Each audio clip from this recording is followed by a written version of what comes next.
Exercise 8.1 का first question है कि यदि एक समांतर चतुर्भुज के विकर्ण बराबर हों तो दर्शाइए कि वह एक आयत है।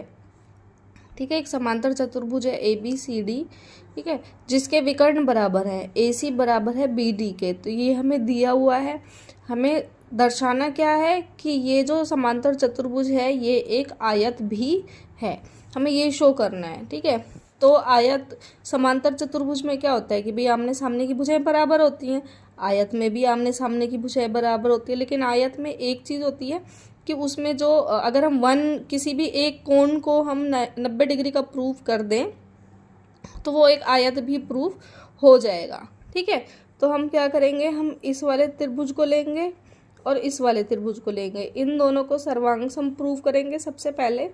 ठीक है, तो त्रिभुज ABD और त्रिभुज ABD और ABC में। ठीक है, अब हमें पता है कि इस वाले त्रिभुज में ये वाली भुजा जो है इस वाली भुजा के बराबर है, क्योंकि समांतर चतुर्भुज है और समांतर चतुर्भुज की सम्मुख भुजाएं बराबर होती हैं। तो AD बराबर है BC के। ठीक है, ये दिया है। दूसरा AC बराबर है BD के, AC बराबर BD के, ये भी दिया है।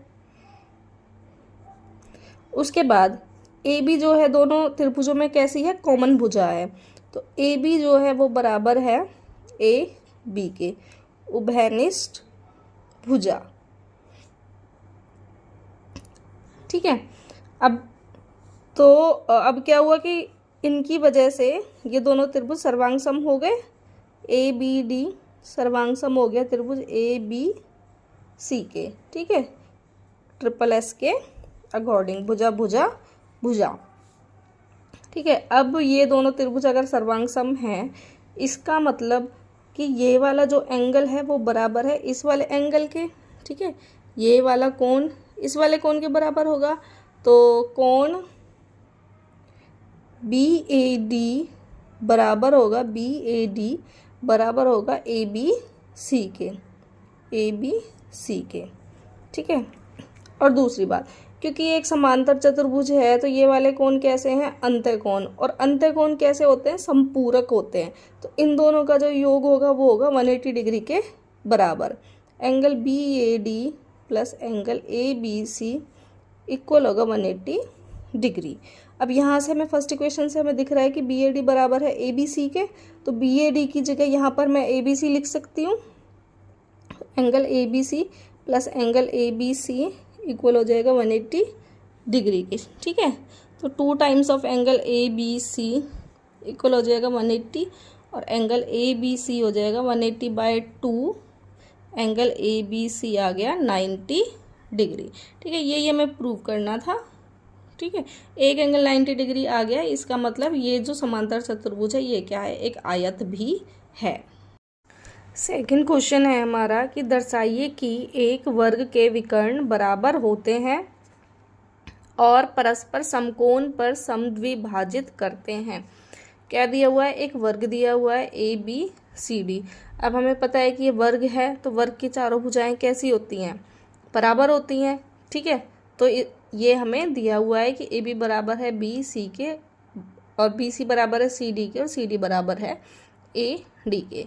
हमें सिद्ध क्या करना है कि एक तो इसके विकर्ण बराबर होते हैं, पहला हमें प्रूव करना है कि AC बराबर है BD के, विकर्ण बराबर है। दूसरा हमें प्रूव करना है कि इसके जो विकर्ण है वो एक दूसरे को समद्विभाजित करते हैं। समद्विभाजित मीन्स 2 बराबर भागों में बांटते हैं। तो AO बराबर OC प्रूव करना है और OB बराबर OD प्रूव करना है। ठीक है, उसके बाद तीसरा हमें क्या प्रूव करना है कि समद्विभाजित तो करते हैं, लेकिन कैसे, कोण पर, समकोण पर।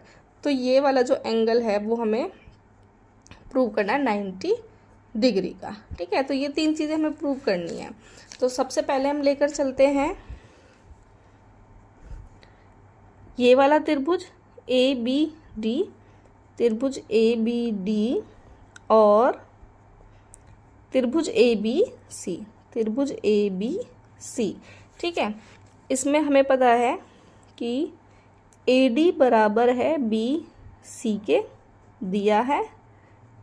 क्यों? क्योंकि वर्ग की भुजाएं हैं और वर्ग की चारों भुजाएं बराबर होती हैं। ठीक है, उसके अलावा हमें पता है कि जब वर्ग है तो ये वाला एंगल कितने का होगा? 90 डिग्री का, और ये वाला एंगल भी कितने का होगा?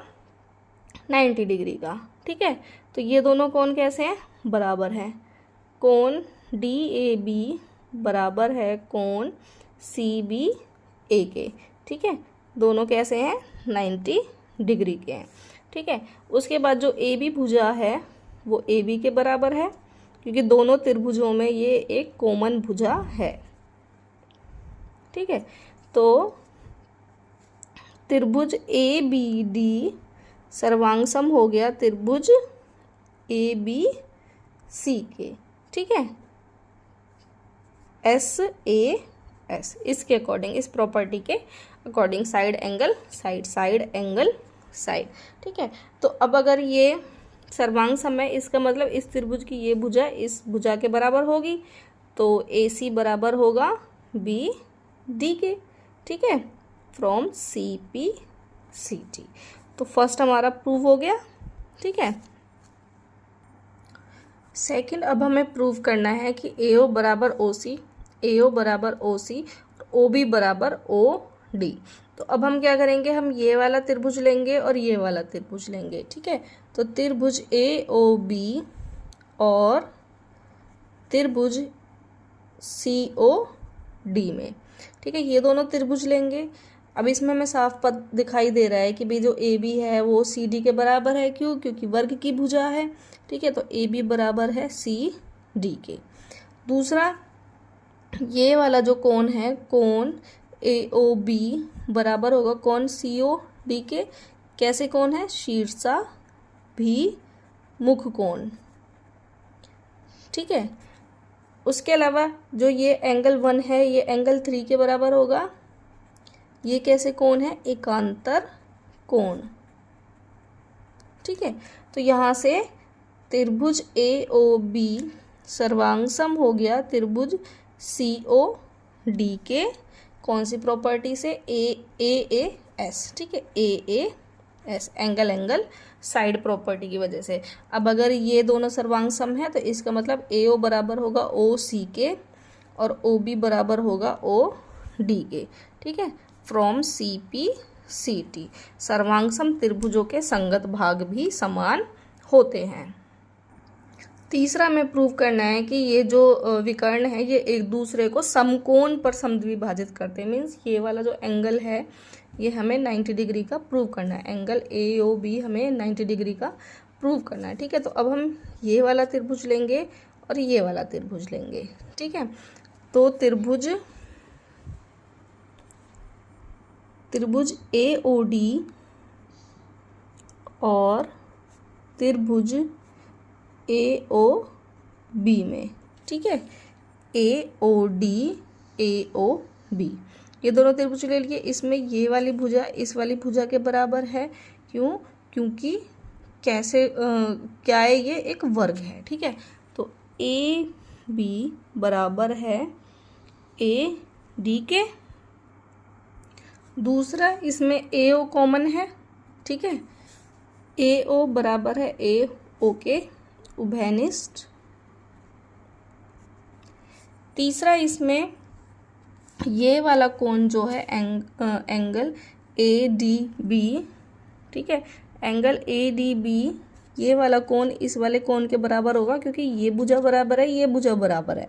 ठीक है, जब ये दोनों भुजाएं बराबर हैं तो इनके ये जो सम्मुख कोण होंगे ये भी बराबर होंगे। जब ये भुजा बराबर है तो ये एक सम्मुख कोण है। समान भुजाओं के सम्मुख कोण किसी भी त्रिभुज के वो बराबर होते हैं। तो एंगल ADB बराबर होगा एंगल ABD के, एंगल ABD के। ठीक है, समान भुजाओं के सम्मुख कोण। तो यहाँ से SAS के अकॉर्डिंग त्रिभुज AOD सर्वांग सम हो गया त्रिभुज AOB के SAS। ठीक है, जब ये त्रिभुज सर्वांग सम हो गए इसका मतलब जो एंगल AOB वो बराबर होगा एंगल AOD डी के दोनों त्रिभुजों में ये वाला एंगल बराबर होगा इस वाले एंगल के, ठीक है, from C P C T, ठीक है। दूसरा ये जो एंगल ए ओ बी है plus angle A O D ये इक्वल होगा 180 डिग्री के। यहाँ देखो यहाँ ये लाइन है तो ये रैखिक युग्म बना रहे हैं, ठीक है, तो ये एंगल कितने के होंगे 180 डिग्री के। यहाँ क्या बन रहा है रैखिक युग्म, ठीक है। और यहाँ से हमें पता है कि ए ओ बी बराबर है ए ओ डी के, ठीक है, तो ए ओ डी की जगह ए ओ बी लिख सकते हैं हम, A O B plus A O B equals to 180 degree, ठीक है। 2 times of A O B equal हो जाएगा 180 degree, angle A O B 180/2 और यहाँ से angle A O B 90 degree. Third हमें यही प्रूफ करना था, ठीक है। एक्सरसाइज का थर्ड क्वेश्चन है समांतर चतुर्भुज ए बी सी डी का विकर्ण ए सी कोण ए को समद्विभाजित करता है। दर्शाइए कि पहला यह कोण सी को भी समद्विभाजित करता है और सेकंड प्रूव करना है कि ए बी सी डी एक समचतुर्भुज है, ठीक है। तो पहला लेकर के चलेंगे, क्या प्रूव करना है कि एंगल जो सी है ये जो विकर्ण है इस एंगल सी को भी समद्विभाजित करता है। तो इन एंगल्स के हमने नाम लिख दिए, ये 1 है, ये 2 है, ये 3 है, 4 है। 1 = 2 हमें दिया हुआ है, ठीक है, क्योंकि ये इसको समद्विभाजित करता है, और 3 = 4 हमें प्रूफ करना है, ठीक है। तो हम दोनों त्रिभुजों का लेकर के चलेंगे, या त्रिभुज ना लेकर के चलें, ठीक है। तो एंगल 1 है एंगल 2 के इक्वल, ये दिया हुआ है, ठीक है। दूसरा जो एंगल 1 है वो 3 के इक्वल होगा क्योंकि ये एक समांतर चतुर्भुज है और ये बन गए एकांतर कोण, ठीक है। और जो एंगल 2 है वो 4 के इक्वल है, ठीक है। एंगल 2 जो है वो 4 के इक्वल है क्योंकि कैसे कोण है ये एकांतर कोण, ठीक है। अब यहाँ से हमें प्रूव क्या करना है कि 3 जो है वो 4 के इक्वल है, ठीक है। तो हमें पता है 1 2 के इक्वल है, 2 4 के इक्वल है और 1 3 के भी इक्वल है, ठीक है। तो इसका मतलब 3 भी तो 4 के, जब ये सारे कोण आपस में इक्वल हैं ही तो 3 भी तो 4 के इक्वल होगा, ठीक है। देखो फिर दोबारा से समझाती हूँ कि जो एंगल 1 है वो एंगल 2 के इक्वल है, ठीक है, और 1 जो है वो 3 के भी इक्वल है, ठीक है। तो 1 की जगह 3 रख सकते हैं, यहाँ 2 रख दिया। अब 2 जो है किसके इक्वल है 4 के, तो एंगल 3 किसके इक्वल हो गया 4 के, यही प्रूफ करना था, ठीक है। तो फर्स्ट हमारा प्रूफ हो गया। अब हमें प्रूफ करना है कि ए बी सी डी एक समचतुर्भुज है। समचतुर्भुज कैसा होता है जिसकी चारों भुजाएं समान होती हैं, ठीक है। तो अगर हम कोई भी दो जो साथ लगी हुई भुजाएं हैं उनको इक्वल प्रूव कर दें, ए बी को ए डी के इक्वल प्रूव कर दें, तो ये हमारा एक समचतुर्भुज प्रूफ हो जाएगा, ठीक है। तो हम दोनों त्रिभुजों को लेकर चलेंगे, इसको और इसको, त्रिभुज ए बी सी और त्रिभुज ए डी सी, ठीक है। इन दोनों को लेकर के चलेंगे। हमें पता है एंगल 1 एंगल 2 के इक्वल है, ठीक है, एंगल 3 एंगल 4 के इक्वल है, ऊपर प्रूव कर दिया हमने यहाँ पर, ठीक है। और ए सी बराबर है ए सी के, उभयनिष्ठ भुजा। तो यहाँ से जो त्रिभुज ए बी सी है वो सर्वांग सम हो गया त्रिभुज ए डी सी के, ठीक है, from A S angle side. अब अगर ये दोनों सर्वांग सम हैं तो ए बी बराबर होगा ए डी के from C P C T, ठीक है। तो यहाँ से हमारा प्रूव हो गया कि ये हमारा जो समांतर चतुर्भुज है ये कैसा, ये समचतुर्भुज भी है।